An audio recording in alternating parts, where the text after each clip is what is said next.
ini ngomongin soal komunitas LGBT Pak di Indonesia. Kita tahu lah kalau ngomongin soal LGBT ini komunitasnya perkembangannya cukup masif lah di Indonesia ya. Dan kalau misalkan kita lihat negara Qatar langsung menentang LGBT. Nah kalau misalkan Pak Anies jadi presiden, sikap Pak Anies terhadap komunitas LGBT bakal gimana Pak? Itu aja sih, cepet aja.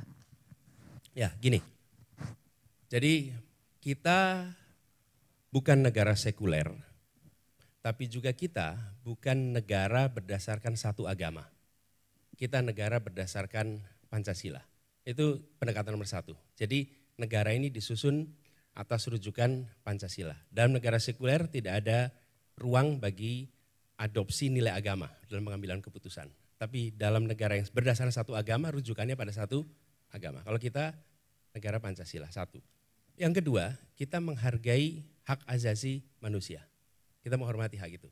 Saya pribadi tidak setuju dengan LGBT. Okay?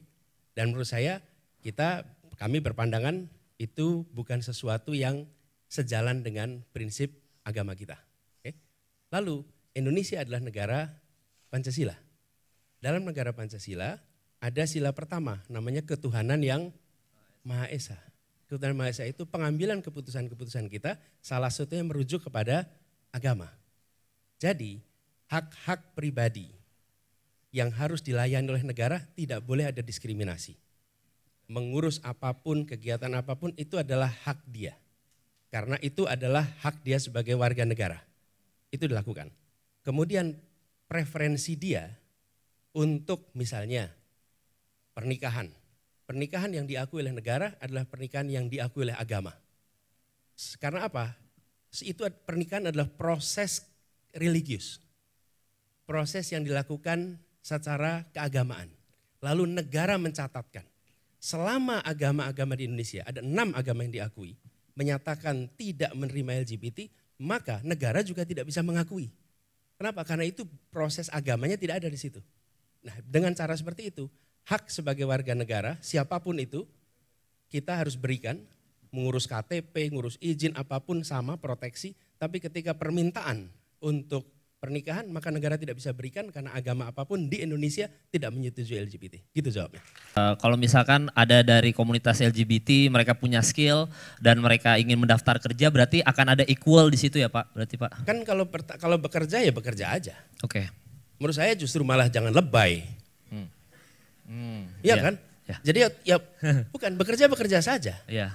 Kenapa harus menonjol-nonjolkan? Menurut saya di situ seringkali problemnya. Oke. Menurut saya ya kalau mau daftar kerja aja. Itulah netralitas. Dan dengan begitu hak untuk pekerjaan, hak untuk pengakuan dari negara sama. Tapi kalau meminta negara mengakui, kalau negara sekuler dia tidak memasukkan unsur agama dalam pengambilan keputusan negara. Kalau di Indonesia yang disebut sebagai pernikahan itu adalah proses religius, proses keagamaan. Ketika agama tidak memberikan status menikah, negara nggak bisa mengakui itu sebagai pernikahan. Betul kan? Benar. Dan 6 agama di Indonesia tidak mengakui sebagai pernikahan. Karena itulah kemudian kita juga mengatakan LGBT tidak bisa diakui di Indonesia untuk pernikahan. Sama sekali tidak bisa. Dan itulah harga mati menurut saya sekarang. Ya. PKS Pembela Rakyat.